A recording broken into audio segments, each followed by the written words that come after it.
The law of attraction is a lie. This Stoic secret is better. They told you to visualize your dream car, and it would magically appear. They told you to chant affirmations for wealth, and money would just flow to you. They told you to create a vision board, to feel the success in your bones, and the universe, like some cosmic vending machine, would just deliver your order. But if you're here, it's probably because you've tried that, and you're still feeling stuck. You've done the visualizations, you've repeated the mantras, you've held the feeling, and yet the car isn't in the driveway. The bank account looks the same. The life you dreamed of feels further away than ever. It feels like you've been sold a fantasy, a comfortable, seductive lie. The truth is, the universe doesn't respond to your wishes, it responds to your actions. And the ancient Stoics knew this 2,000 years ago. They knew a secret, not of magical thinking, but of practical power. A secret that built empires, guided leaders through plague and war, and forged unbreakable character. So, if you're tired of waiting for the universe to give you what you want, and you're ready to learn how to build the life you desire, then stay with me, because we're about to dismantle the lie and replace it with a truth that's far more powerful, far more reliable, and ultimately far more fulfilling. The seductive lie of the law of attraction. Let's be honest, the law of attraction has a massive appeal. The idea, made famous by books and movies like The Secret, is that your thoughts create your reality. Like attracts like, so if you broadcast positive thoughts, you'll attract positive experiences. Think about wealth, you get wealth. Think about love, you find love. It's simple, it's elegant, and it feels incredibly empowering. The philosophy suggests that by focusing your mind, you can directly manifest results. Proponents claim that because our minds are pure energy, we can align our vibration to upgrade our lives. They might tell you to write yourself a check for $1 million and just wait for the universe to deliver it.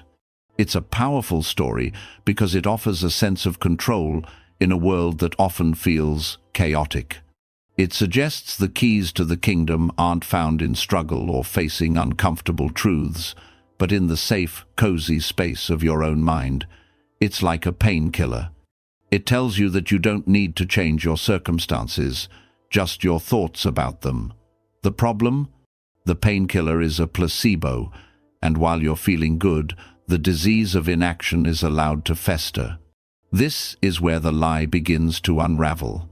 The law of attraction is called a law to give it the same weight as gravity. But it's not a law of physics. It's a belief system based on pseudoscience and misinterpretations of quantum mechanics. There's no scientific evidence that our thoughts have a direct magnetic pull on the physical world. But the deeper, more damaging problem with the law of attraction is that it promotes passivity. It encourages what you might call inspired inaction. You feel like you're doing something profound by meditating on a new car, but you haven't filled out a single job application. You spend hours visualizing a healthier body, but you haven't gone for a walk or cleaned the junk food out of your pantry. It creates the illusion of progress without any of the real-world effort that actually creates change. Worse, it almost always leads to self-blame. When the promised riches don't show up, the philosophy has a convenient escape hatch. It's your fault. You didn't believe hard enough. Your vibration wasn't high enough. You let a negative thought slip in and sabotage the whole thing. This creates a vicious cycle. People who are already struggling are told their struggle is a product of their own mind. Victims of poverty, illness, or misfortune are implicitly told they brought it on themselves. This isn't just wrong, it's cruel. It's a form of toxic positivity that encourages you to suppress genuine, valid, negative emotions, leading to a state of constant guilt and self-criticism. The law of attraction is a partial truth pretending to be the whole truth. Is a positive mindset better than a negative one? Of course, but mindset alone is not enough. It leaves out the most critical piece of the puzzle: action, the agitation, the true cost of magical thinking. Let's imagine someone. We'll call him Alex. Alex is ambitious and smart, with big dreams. He wants to start his own business, get in shape, and find a great relationship. Then, one day, he discovers the law of attraction. It feels like a revelation, the missing piece. All the struggle and grind he thought was necessary, maybe it wasn't. The secret was just to think his way to success. So, Alex dives in. He spends his mornings in deep visualization, picturing his bustling office, his six-pack abs, the perfect partner. He covers his mirror in affirmations. I am a successful entrepreneur. I am a magnet for wealth.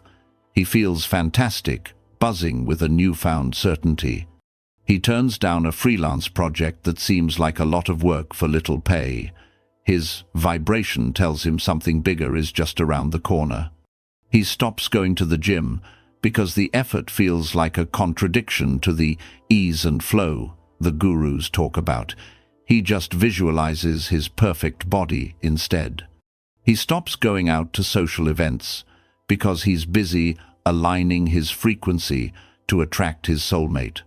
A month goes by, then 3, then 6. The bigger business opportunity never arrived. His savings are shrinking.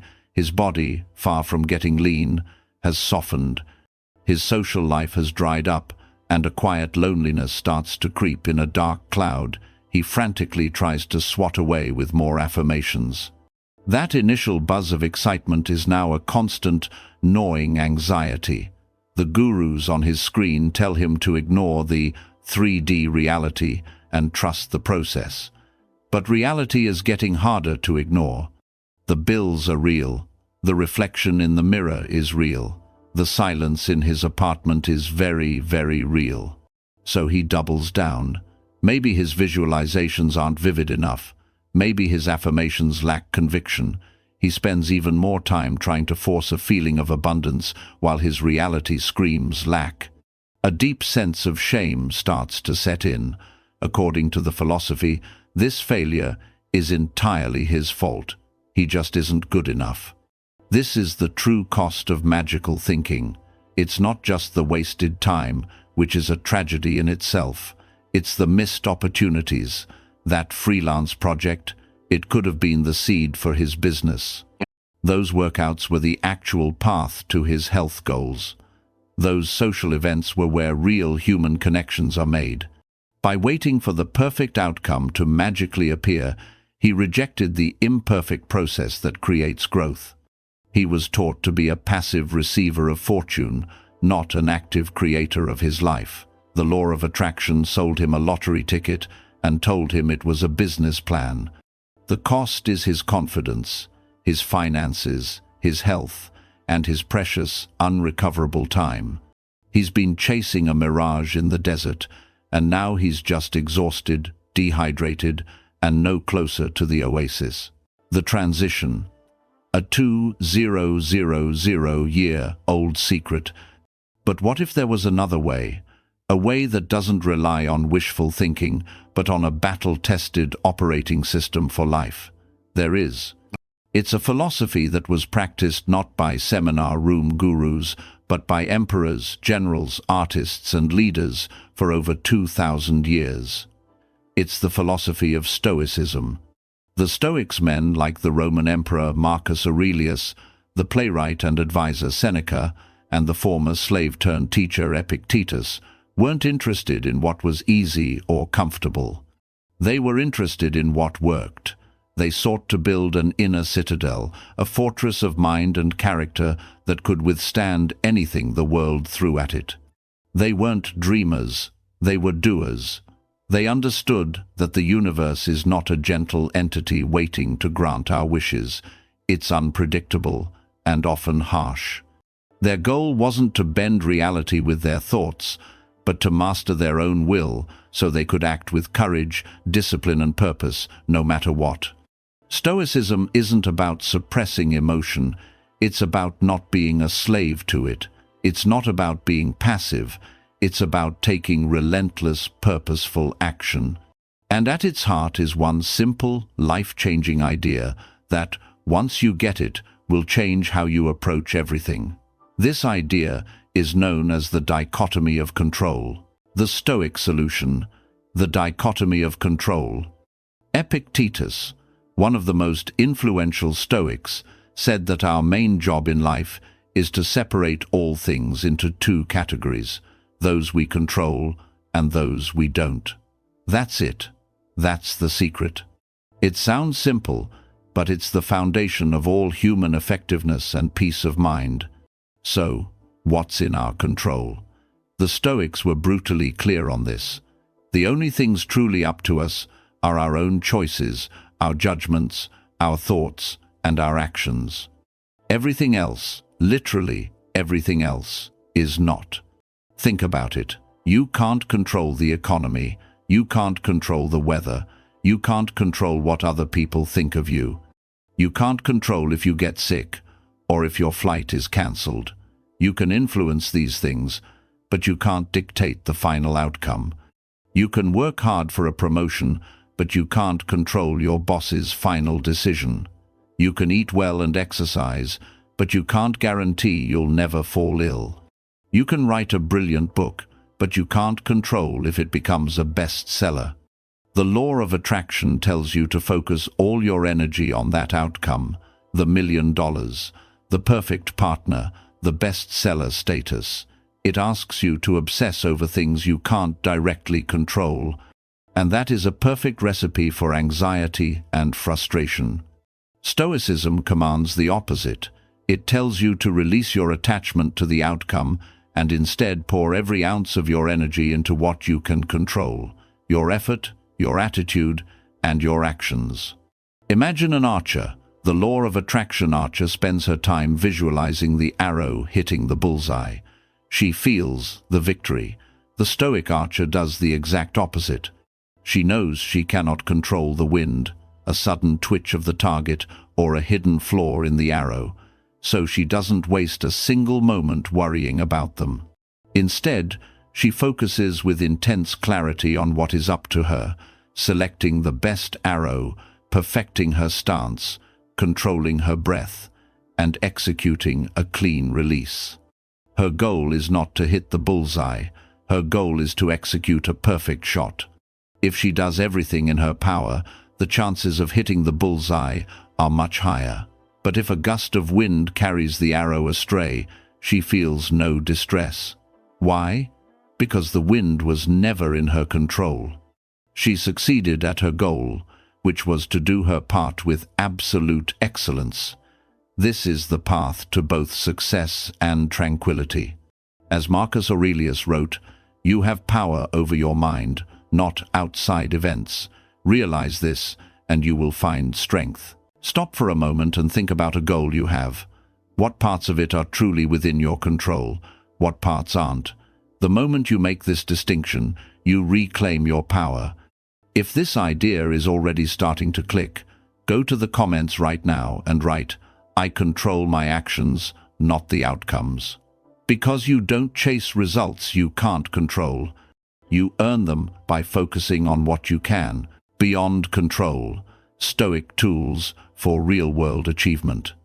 The dichotomy of control is the engine, but the Stoic operating system comes with a whole suite of practical tools. Let's look at two more. First is a practice called premeditatio malorum, or the premeditation of evils. While the law of attraction demands you avoid negative thoughts, Stoicism says to do the opposite. Actively and regularly, think about what could go wrong. This isn't pessimism, it's strategic preparation. Before a big project, a Stoic asks, what could get in my way? How could this fail? What if I lose motivation? By thinking through the worst-case scenarios, you do three things. First, you strip them of their power to shock you. If they happen, you're prepared. Second, you can take practical steps to prevent them or make backup plans. And third, it makes you incredibly grateful for what you have right now. By imagining losing your job, your health, or your loved ones, you appreciate them so much more.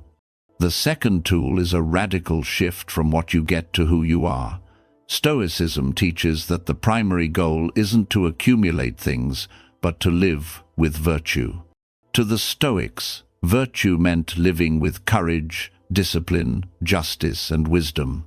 The law of attraction is fundamentally about getting. How can I get the car? How can I get the money? Stoicism is about acting. How can I act with courage in this tough situation? How can I show discipline today?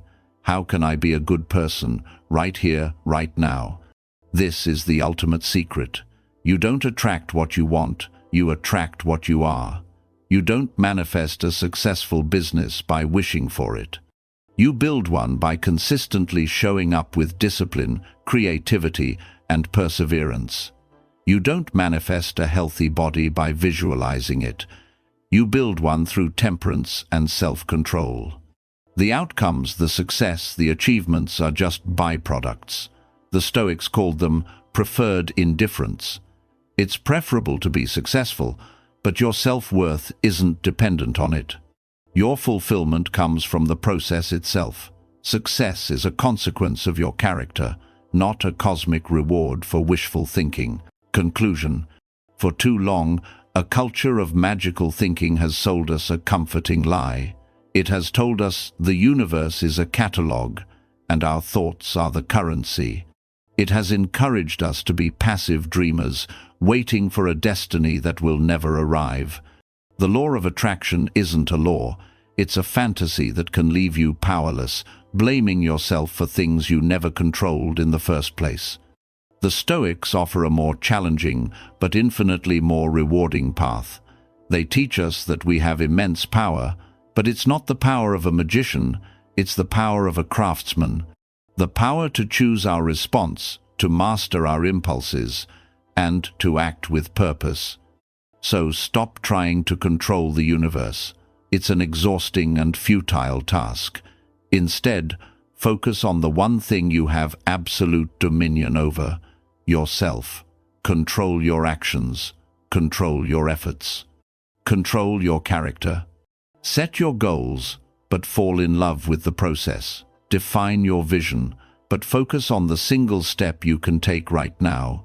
You aren't entitled to success. You are only entitled to your best effort. Pour everything you have into that effort. Do that, and you will build a life of resilience, purpose, and real achievement that no vision board can ever capture.